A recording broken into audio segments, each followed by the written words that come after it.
Glória a Jesus. Aleluia, igreja, pode se assentar. Louvado seja o nome do Senhor. Amém. Aleluia. Este louvor encontrou endereço. Aleluia. Porque enquanto nós estamos aqui adorando ao Senhor, aleluia, com esses louvores que foram entoados, mas esse louvor, ele achou endereço nessa noite. Aleluia. E nós vamos ouvir testemunho. Esse louvor saiu aí, ó. Aleluia. Esse louvor saiu aí, irmãos. E nós vamos ouvir testemunhos. Aleluia. Glória seja dada ao nome do Senhor. Nada na casa do Senhor é erro, não. Aleluia. Há uma direção. Glória seja dada ao nome do Senhor. Aleluia. Porque o dono de todas as coisas, Ele está aqui. E é Ele, aleluia, que faz encaminhar todas as coisas. Louvado seja o nome do Senhor. Está conosco. Nós vamos apresentar, né, os nossos irmãos. Os irmãos que estão acostumados a estar conosco nesta terça-feira, assim como os nossos músicos abençoados, nossos irmãos que estão sempre também conosco. Sejam muito bem-vindos, Juliana, né? Sejam muito bem-vinda, nossa irmã ali que está. Glória a Deus, que Deus abençoe a vida de vocês. Está conosco também o presbítero Bruno, que é o porta-voz do Senhor, da palavra do Senhor nesta noite.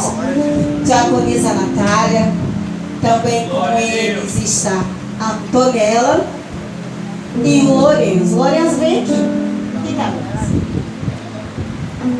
Glória a Deus. Aleluia.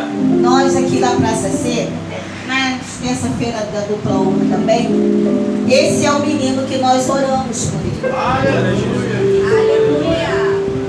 Esse aqui é o milagre que Deus realizou.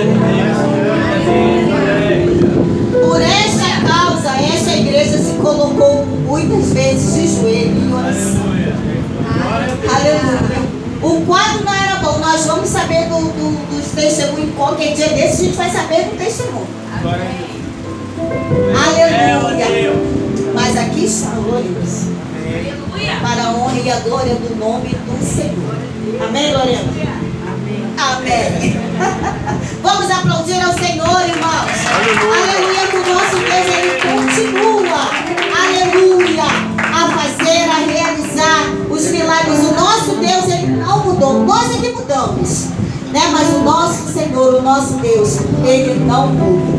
Nós vamos ouvir já a palavra do Senhor, mas antes gostaria de ouvir a Diaconisa Natália, trazendo algo da parte do Senhor. Natália não vai pregar hoje vai pregar o esposo, o presbítero Bruno, porque o dela, o pastor já está marcando já. Glória a Deus. Glória a Jesus. Glória a Deus. A paz do Senhor, igreja. Amém. Amém. É uma alegria muito grande estar aqui. E como mãe também agradecer essa casa que orou, que intercedeu pela vida do meu filho. Como a pastora falou, nós ainda teremos a oportunidade de contar esse milagre, mas que fique no seu coração hoje que aquilo que o Senhor promete, Ele cumpre. Aquilo que o Senhor diz que fará, Ele de fato faz. Porque o milagre pertence a Ele. Ele continua sendo Deus, Ele continua operando. Como a pastora falou aqui, nós é que mudamos. O nosso Deus não mudou. O nosso Deus continua o mesmo. Aquele que operava milagre lá atrás. Nós precisamos, como cristãos, parar de sermos saudosistas, olharmos para trás e dizermos: poxa, mas no tempo da minha avó, no tempo da minha tia, no tempo da minha mãe. Não, o nosso Deus é o mesmo.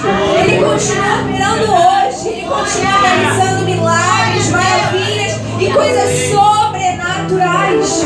Eu não sei se vocês entenderam o que a pastora falou aqui, mas que enquanto o louvor era ministrado, curas foram liberadas a partir desta casa. Você presenciou cura aqui hoje. É motivo de nós glorificarmos. É motivo de nós entoarmos louvores ao Senhor.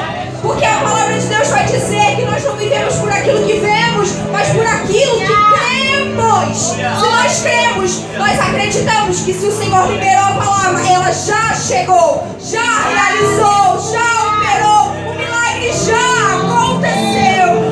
Para a glória do Senhor, aleluia. pastora falou, meu esposo que vai pregar. E hoje eu tive a honra de poder acompanhá-lo. Como a gente trabalha em Vila Sapê, nem sempre a gente pode estar juntos. E hoje nós podemos estar. Eu quero ler uma palavra que ardeu no meu coração enquanto eu estava na oração de joelhos, em Atos 1, verso 4, onde diz assim: certa ocasião, enquanto ceava com eles, ordenou-lhes para que não se ausentassem de Jerusalém, mas que aguardassem a promessa do Pai, a qual salientou ele: de mim ouvistes. Eu não sei para onde você andava querendo se movimentar. Eu não sei o que você estava querendo fazer. Eu não sei para onde você estava querendo ir. Mas a palavra que o Senhor falou no meu coração enquanto nós estávamos de joelho é: ficai em Jerusalém. Porque de mim foi liberado uma palavra. De mim ouvistes. E a palavra do Senhor, ela não volta vazia. Ele continua realizando e operando. Então não se movimente sem a autorização do Senhor. Porque a palavra do Senhor diz: ficai em Jerusalém. E eu agradeço a minha oportunidade. Glória a Jesus. Remove a minha pedra, me chama pelo nome. Se você sabe, louve. Muda minha história, ressuscita os meus sonhos. Minha vida faz um milagre.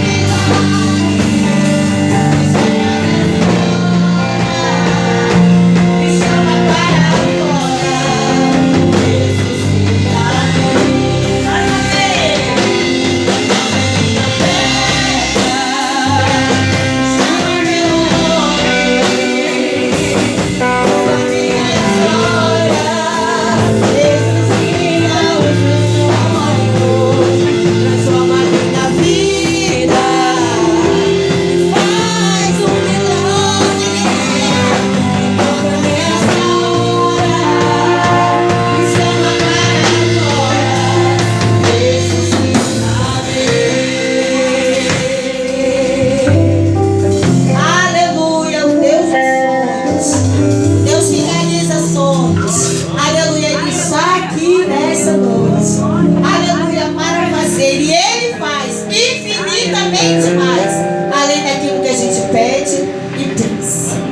Está conosco nossos irmãos ali da sede, missionária Marlene, está conosco também nosso irmão Alpino. Oh, glória! Sejam bem-vindos, né? Essa casa, somos um povo só, né? Vocês são da Curicica, né? Eu sou daqui da Praça Circa. Sejam bem-vindos, Deus abençoe a vida de vocês nessa noite, amém? Vamos ficar de pé, glória a Jesus. E vamos estar aqui chamando, né, o presbítero Bruno. Glória a Deus. Venha, Bruno, aqui a gente tem o tempo da palavra. Hoje é terça-feira da dupla honra. E o Senhor trabalha na palavra. Então nós vamos interceder pelo servo do Senhor. Aleluia. Estenda as suas mãos. Glória a Deus. E vamos orar. O Senhor tem uma palavra para nós. Aleluia. Ele tem uma palavra para nós. Senhor Deus, aqui está o teu filho, Senhor. Oh, aleluia, que será o porta-voz, Senhor amado, da tua palavra. Palavra esta que o Senhor já colocou no seu coração. Veio do seu coração, Senhor, para o coração dele. E ele vai transmitir para o coração da tua igreja, Senhor. Usa o teu filho, Senhor, para a honra e a glória do teu nome. E nos ajuda, Senhor, a receber a tua palavra. Dá-nos ouvidos sensíveis à tua voz. Aleluia, neste lugar, Senhor. Continua a realizar os teus desígnios em nosso meio, neste lugar. Em nome de Jesus nós choramos e já te agradecemos. Em nome de Jesus. Em nome de Jesus, a igreja diga amém.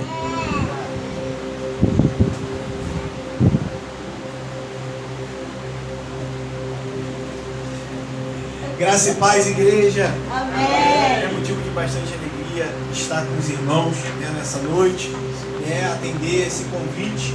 E na verdade eu estava me convidando, né? Ó, brincadeiras à parte, mas há muito tempo nós estamos querendo estar com os irmãos, conhecer essa parte do corpo, né, de Cristo.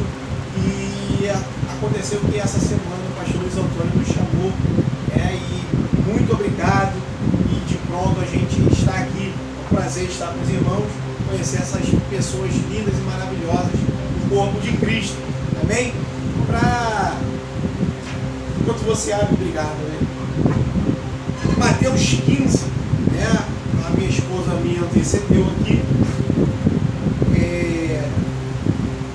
E eu estou na melhor companhia, né, da família, né, que se possa ter. Né, que é minha esposa, meu filho Lourenço, milagre aí, né, como da viúva de Naim, que fala por si só, e daqui a pouco, né, alguns cultos para frente, os irmãos vão ver como Deus é poderoso, o que Deus fez, né, o que Deus faz, porque Ele é o mesmo. Né, e essa noite não vai ser diferente. Aí minha filha Antonella também está ali, ainda não foi arrebatada, que ela chega nos cultos, ela começa o louvor, ela vai, só acorda no outro dia. Mas ela está ali ainda, né, agradeço muito a casa, aos músicos, né, aos levitas do Senhor, mas o Senhor tem falado desde o início aqui. Eu confesso para os irmãos que o Senhor cerrou, né, a minha mente, meu coração para todas as palavras. E a gente no joelho aqui, falando com o Senhor falou de cura. Né, e exatamente como a pastora Graça acabou de falar, né, a cura alcançou alguém não, a todos, mas alguém específico. Né, alguém que veio procurar por isso, por essa cura, por essa libertação. O Senhor mandou falar exatamente isso, Mateus 15, né? No versículo 21. Eu gosto muito de falar da palavra de Deus, né? De meditar mesmo na palavra de Deus, de falar de textos assim que a gente gosta. Mas eu, como sou servo do Senhor, falei, Senhor, até aqui eu não sabia o que falar. Eu esperei tudo começar e falar assim, o que o Senhor quer? A igreja é sua, né? E Ele mandou que a gente falasse sobre a mulher cananeia. Está assim, Mateus 15, 21 diz assim: E partindo Jesus dali, foi para as partes de Tiro e Sidom. E eis que uma mulher cananeia, que saíra daquelas cercanias, clamou dizendo, Senhor, filho de Davi, tem misericórdia de mim, minha filha está miseravelmente endemoniada. Mas ele não lhe respondeu palavra, e você pode se assentar. Glória a Deus. Irmãos, para continuar a apresentação antes da gente... Nós somos da Assembleia de Deus do São Pedro, pastor João Marinho Batista, né? João Marinho Batista é vice do campo de Madureira, vice do pastor Abner, né? Desculpa. Vice do pastor Abner, estou falando longe do microfone, né? Desculpa. Vice do pastor Abner Ferreira, ali de Madureira. E é com muito carinho que a gente se apresenta, né? Não é em todo lugar que a gente vai, não. Né? Não pense você que é em todo lugar, não, mas é sempre aqueles que servem a Deus, né? E a quem o Senhor clama. E de repentemente vocês não estão se perguntando, melhor dizendo, e o cabelo? Eu estou sendo arrebatado em parte. O cabelo foi. Elias me viu pequeno, né? Essa família é minha família, né? A missionária Marlene, a gente chama as crianças carinhosamente de vó Marlene, né? Não pode ver, a vó Marlene vai vir, pai, com ação de graça no domingo, a vó Marlene vem, eu falei, vem, né? É o pastor Luiz Antônio, toda a família, Elias, Jusceni, que está me mandando mensagens toda hora, né? A gente tem batido muito papo, e toda essa família. Mas para a gente entrar no texto e ser bem rápido, Jesus partiu dali e foi para as regiões de Tiro e Sidom. Irmãos, você conhece a história bíblica, né? Muito melhor do que eu, obviamente. Você frequenta EBD, você frequenta os cultos. E Tiro e Sidom é uma cidade, são cidades, melhor dizendo, fenícias, cidades libanesas, né? Cidades onde, no extremo norte de Israel, elas se situavam no noroeste, melhor dizendo, né? de Israel, e tinha por si só tradições cananeias, tradições que não honravam ao Senhor Deus, a Yahvé, Sabaoth, Deus de Israel. E eles tinham costumes. essas cidades elas já tinham sido, de certa forma, até condenadas pelo Senhor. Você lembra da cura do cego de Betsaida, em que Deus cura o cego, né? E ele tem que tocar por 2 vezes. Por 2 vezes, ele toca aquele cego de Betsaida. Uma ele cura o natural, outro ele cura o espiritual. Né? Um ele faz a cura física e ele volta a ver, né? E outro ele cura espiritualmente, mas ele dá uma orientação, ó, não volta para Betsaida não, cara. Né? Não entra de novo para Betsaida, porque na verdade é Betsaida que te faz não enxergar. Na verdade são as companhias que você tem andado que te ajudam a não enxergar o Cristo com clareza. E Jesus profere contra Betsaida um juízo pior do que é para Tiro e Sidom. Ele fala: eis que digo, Betsaida, que para Tiro e Sidom no dia do juízo terá menos rigor do que para ti. Por quê? Eram pessoas de dentro de Israel, era de certa forma um vilarejo. Betsaida era muito pequenininho, só que ele se opunha a tudo que o Senhor falava, ele se opunha a tudo que o Senhor queria, né? E Deus proferiu ali, ainda no seu ministério terreno, né? Betsaida, você vai ter mais rigor do que Tiro e Sidom, que já era meio que, ó, vocês estão condenados. Obviamente, enquanto a vida é esperança, não é toda a cidade, mas Cristo quis sinalizar o quê? Ó, Tiro, Sidom e Betsaida não estão andando no meu caminho, mas aquele que ouvir, aquele que desejar, aquele que implorar, né, ele alcança a salvação.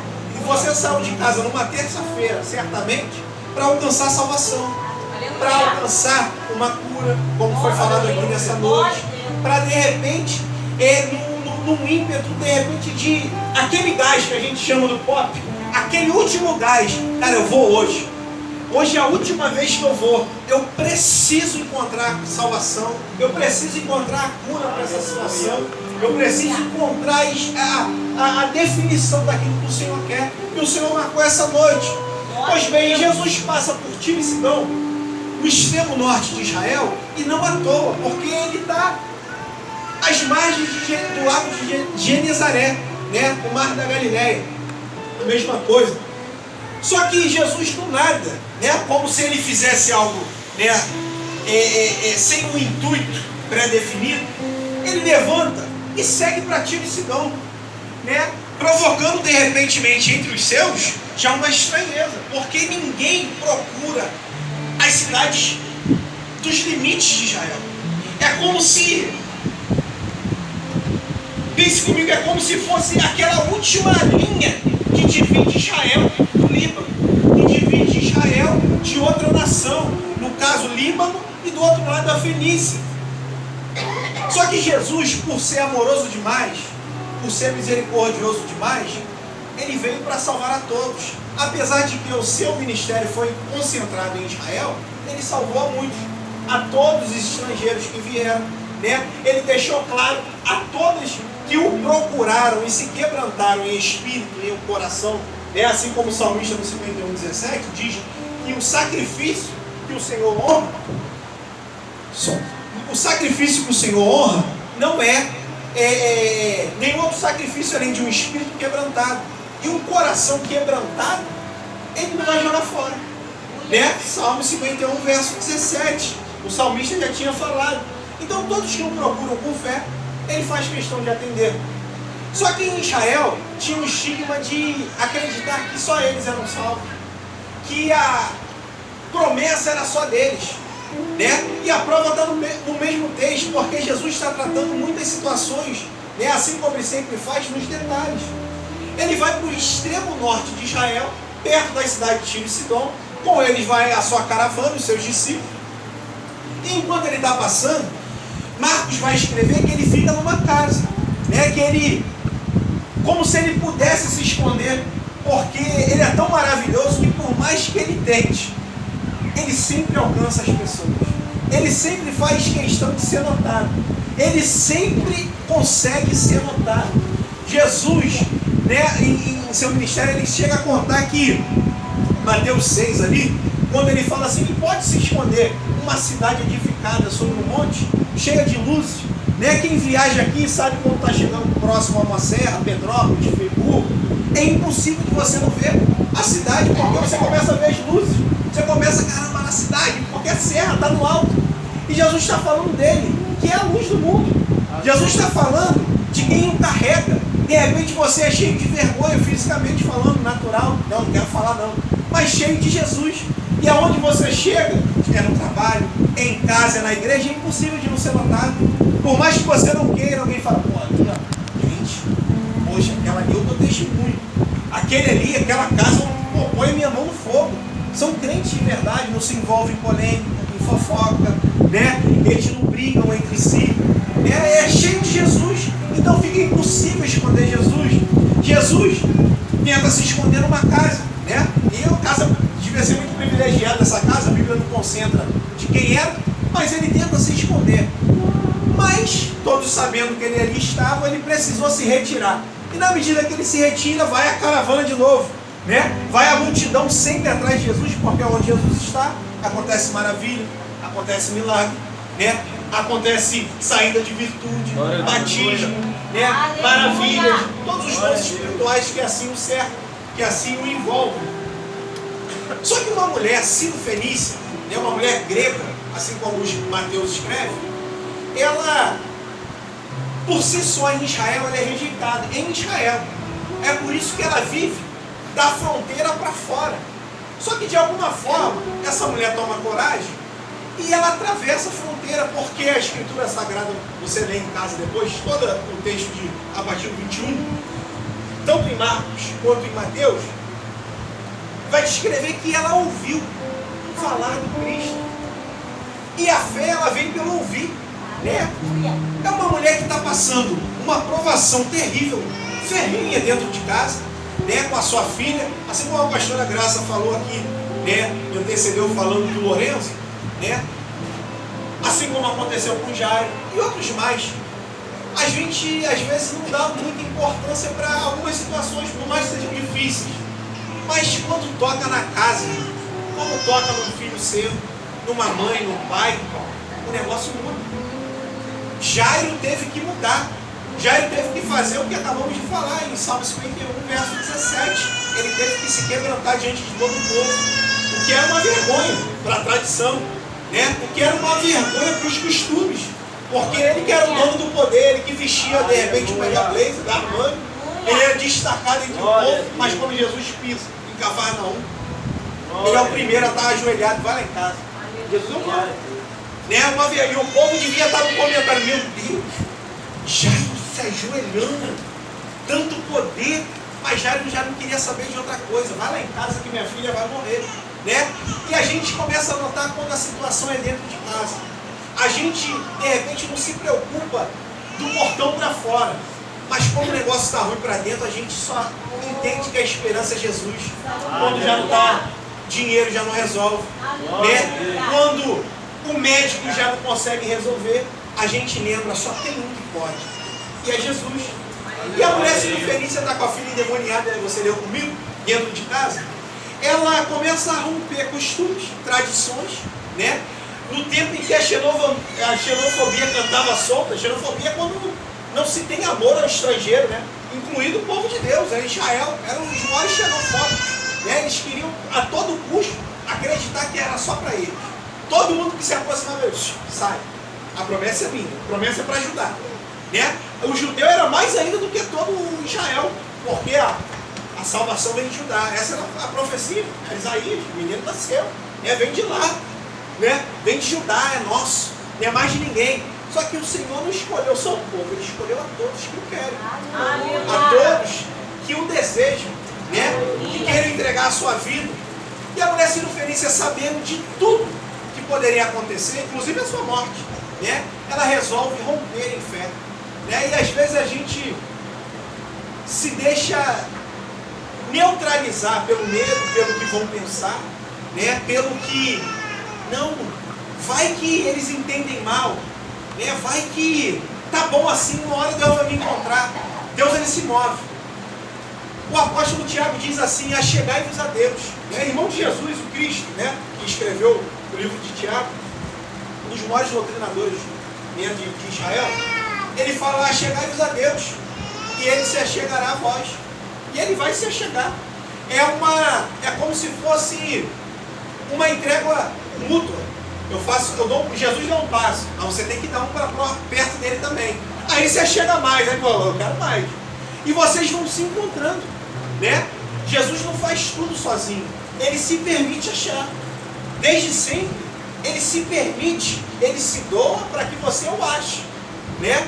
Mas tem a nossa parte, tem a nossa entrega, tem a nossa renúncia, tem a nossa oração, tem o nosso jejum, tem a nossa santificação, tem a nossa separação das coisas que não agradam, né? Tem coisas que a gente precisa deixar para poder ter mais dele, conhecê-lo mais, porque às vezes parece que é o suficiente. Jesus escreve meu nome no livro da vida, só que Jesus, ele quer ser seu Senhor, ele quer mandar na sua vida, só que ele abre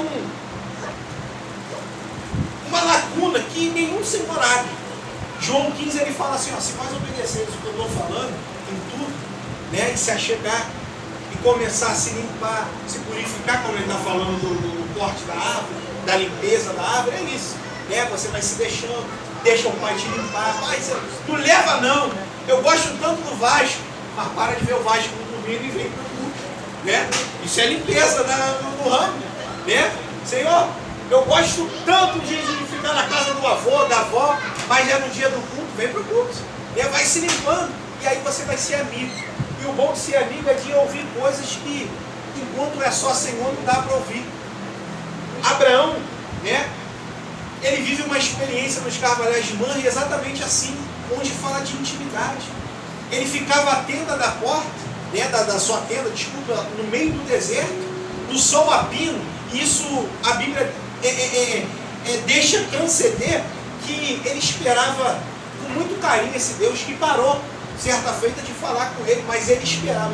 Então, não estou doido. Ele falou que vai fazer, que vai vir, que era para eu sair de lá, ele vai aparecer. Uma hora ele aparece, mas todo dia ele ficava à porta da tenda dele, esperando, até que 3 homens se apresentaram no horizonte, e de imediato ele sabia que era Deus, porque ele esperava Deus. Todos os dias, ao sol de meio-dia, onde ninguém fica, só para o interior da tenda, ele ficava do lado de fora esperando, no calor, sofrendo, né? Padecendo, né? Porque o crente ele só vem se padecendo mesmo, não era conforto, mas quando apareceu ele saiu correndo, diz a Escritura Sagrada em Gênesis, e adorou aquele Deus, e Deus falou, e ele falou, não, já que tu veio, não passa longe não passa rápido por aqui não, deixa eu te preparar uma coalhada. É que é manteiga, é requeijão aí, alguma coisa nesse sentido, mais manteiga, coalhada, preparar um novilho, preparar uma água, um suco, lavar os teus pés, fica. E a resposta de Deus, que queria ser amigo, não ser um Deus supremo e eu que mando. Deus fala, eu fico, pode preparar. E senta com os 2 anjos embaixo da árvore, e dá tempo de preparar novilho, dá tempo de ter uma tarde abençoada com amigo. E quando a gente tem um amigo, a gente ouve coisas que ninguém mais ouve. Porque quando Deus se apresenta para ir embora, fala assim, Deus pensa algo, de propósito. É aquela coisa que a gente fala, que alguém ouve, mas é um pensamento, fala, poderiam esconder alguma coisa de Abraão, como se Deus precisasse dar satisfação para alguém, mas para quem é amigo, ele quer revelar. Para quem se aproxima, ele quer contar. Ele faz questão de viver uma vida de intimidade, eu não sei porquê, mas ele quer ser teu amigo. Ele não quer ser só teu Deus, não. Ele quer ser amigo. Ele quer participar da sua mesa, João. Ele quer participar do seu trabalho. Ele quer participar do seu casamento. Ele quer que você convide Deus. Jesus, por favor, dorme comigo, almoça comigo, lancha comigo. É como uma espécie para o mundo de maluquice. Né? Eu já contei isso na Recuperando Vidas por si, né? Tem algumas consagrações que eu falo. Quando minha esposa não está em casa, principalmente, criança na escola, eu tenho minha loucura com Deus. Né? Às vezes eu faço um copo de café, mano, boto 2, senta aqui, Jesus. Ele, na mesa, boto uma caneca para ele e uma para mim, e ninguém me tira a certeza que ele está ali. E eu converso com ele, eu choro, ele me dá uma palavra, eu canto louvor, e eu espero definitivamente que um dia a caneca não se mexa, porque eu não estou preparado para isso. A pessoa caneca mexe, eu não, até aí tá bom, minha mente ainda não, mas depois fala, tá bom, deixa que eu bebo café também, mas você me ouviu. Ele está lá, é onde eu consigo de repente entender a Bíblia, de repente interceder para alguém na igreja, é o meu momento com Deus. É meu momento de intimidade, ninguém me tira, né? E eu faço isso geralmente quando minha esposa não tá lá, para ela não falar, pô, o homem doidou. Já tá igual o Tonho da Rua careca. O homem doidou, vou botando café com Jesus. Mas é pra mim, é porque eu preciso falar com ele e ouvir. E ele sempre fala. E Abraão ouve algo da parte de Deus. Abraão, meu amigo, eu vou destruir Sodoma e Gomorra. É por isso que eu vim dar a entender que na lista de preferência do Deus, do céu, né, você é prioridade para ele. Tanta coisa para ele fazer, tanta coisa para ele se importar, mas ele provou que na hora que veio a destruição para Sodoma e Gomorra, primeiro